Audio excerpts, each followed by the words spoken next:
자, 오케이.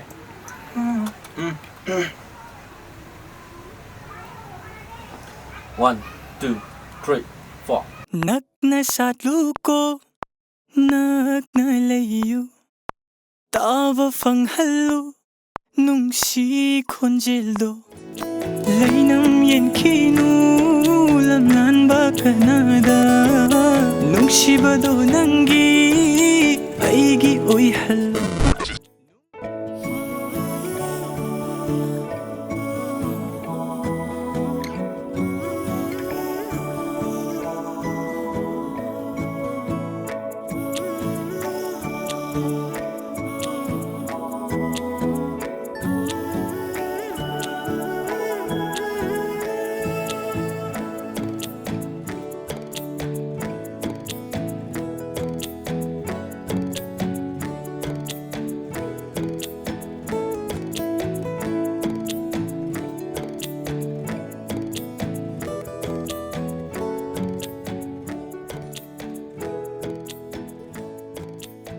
ꯃꯁꯤ ꯑꯩꯈꯣꯏꯅ ꯁꯦꯝꯖꯔꯤꯕ ꯏꯁꯩ ꯑꯁꯤꯒꯤ ꯃꯃꯤꯡ ꯊꯃꯣꯏꯒꯤ ꯃꯄꯨ ꯀꯧꯖꯩ ꯏꯁꯩ ꯑꯁꯤꯒꯤ ꯃꯌꯦꯛꯁꯦ 2020ꯒꯤ ꯗꯤꯁꯦꯝꯕꯔꯗꯒꯤ ꯁꯦꯝꯕ ꯍꯧꯔꯛꯄꯅꯦ ꯏꯕ ꯍꯧꯔꯛꯄꯅꯦ ꯑꯩꯒꯤ ꯏꯅꯥꯎꯄꯥ ꯀꯥꯏꯀꯨ ꯌꯨꯝꯅꯥꯝꯅ ꯏꯁꯩ ꯑꯁꯤ ꯁꯛꯄꯅꯦ ꯑꯗꯨꯒ ꯒ꯭ꯂꯤꯁꯟꯅ ꯃ꯭ꯌꯨꯖꯤꯛ ꯁꯦꯝꯕꯤꯕꯅꯦ ꯑꯩꯈꯣꯏ ꯅꯍꯥ ꯉꯥꯛꯇ ꯇꯧꯔꯀꯥꯟꯗ ꯏꯁꯩ ꯑꯁꯤ ꯁꯦꯝꯖꯕꯅꯦ ꯃꯌꯥꯝꯅ ꯁꯄꯣꯔꯠ ꯇꯧꯕꯤꯌꯨ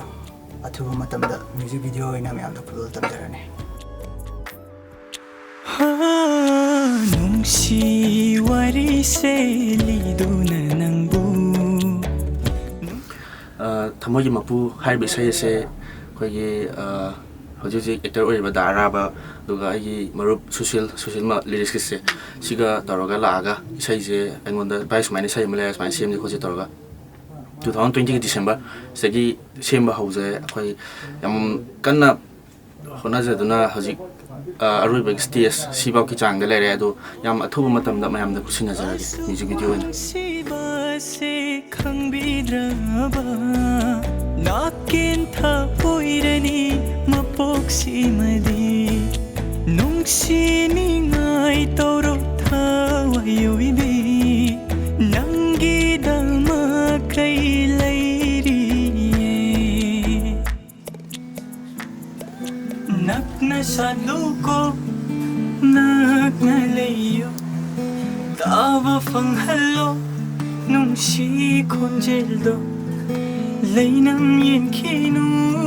ꯂꯝꯂꯥꯟꯕ ꯀꯅꯥꯗ ꯅꯨꯡꯁꯤꯕꯗꯣ ꯅꯪꯒꯤ ꯑꯩꯒꯤ ꯑꯣꯏꯍꯜꯂꯨ ꯑꯗꯨꯗ ꯁꯤꯒꯤꯗ ꯍꯥꯏꯗꯣꯏꯅꯦꯕ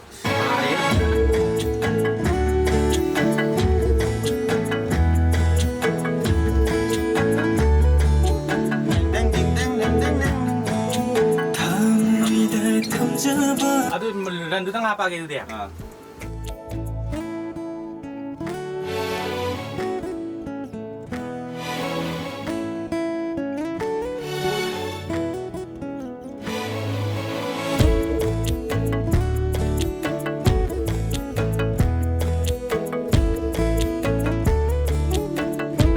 ꯍꯜꯂꯛꯄꯩꯗꯣ ꯚꯣꯏꯁꯀꯤ ꯇꯥꯏꯞ ꯇꯧꯋꯤꯅ ꯍꯥꯏꯅꯈꯤꯕꯗꯨꯅꯦ ꯃꯌꯥꯝ ꯄꯨꯂꯞ ꯗꯥꯟꯁ ꯇꯧꯗꯣꯏꯅꯤꯅ ꯑꯗꯨꯏꯗꯣ ꯁꯨꯔꯗꯣ ꯅꯨꯡꯉꯥꯏꯇꯕ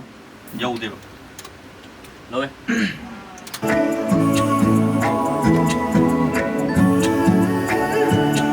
One, two, three, four. ꯅꯛꯅ ꯁꯥꯠꯂꯨꯀꯣ 여우들이 기당 완리 ꯅꯨꯡꯁꯤꯕ ꯀꯧꯕ ꯃꯥꯒꯤ ꯅꯨꯡꯁꯤꯅꯤꯡꯉꯥꯏꯁꯦ